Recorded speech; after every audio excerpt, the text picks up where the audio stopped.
Hello, and welcome to our tutorial showing how to use Pigeon software to send a text message or email from a Micro800 series PLC.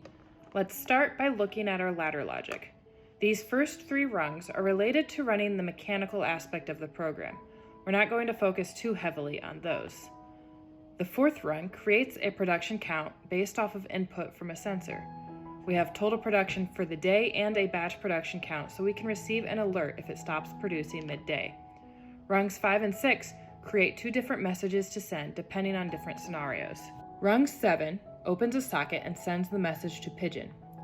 We created a user-defined function block, UDFB, to create the socket and send the data. You can find this UDFB to download in the link in the description.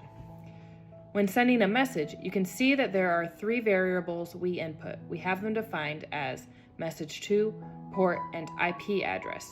Let's dig into those real quick. You can see we have a number of production variables here, but we're only going to focus on the last few which are related to sending the message. The first variable, port, is an unsigned integer data type, UINT, and it is the port that the Pigeonfly software has open. In our case, this is 51015. The IP address variable is a string data type, and here we enter the IP address of the networked computer which is running Pigeonfly. In our case, it's 192.168.1.35. As a note, the UDFB parses this IP address as needed. Message to is a string data type.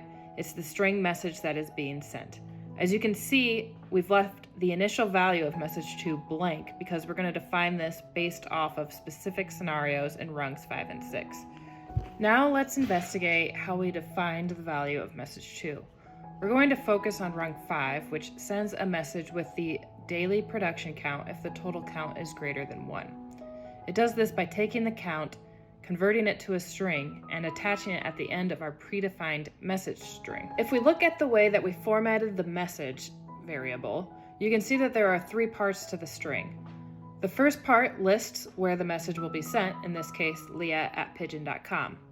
The second portion is a delineator, the less than greater than signs, which tell Pigeon that the addresses have been completed and the message has begun. And the third part is the message you actually want to be sent in the body of the text message or email.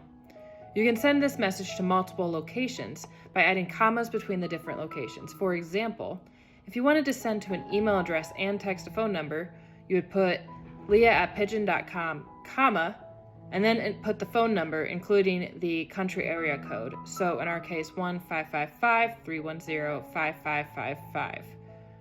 But for now, we'll just send an email. Rung 6 works similarly, but creates an error message letting the user know that the production count is low. Within the error mess variable, you can set who exactly you want to receive the alert. It doesn't have to be the same person as the cycle count message. Now let's see it running. First, let's connect to the controller so we can download our project to the controller. Then we want to make sure to download with project values so that we maintain the message strings, IP addresses, and port numbers that we need. Next, we'll run the PLC, and you'll see that when I turn it off, we will receive an email with the production count. So it's running, the sensor is collecting its count and creating it.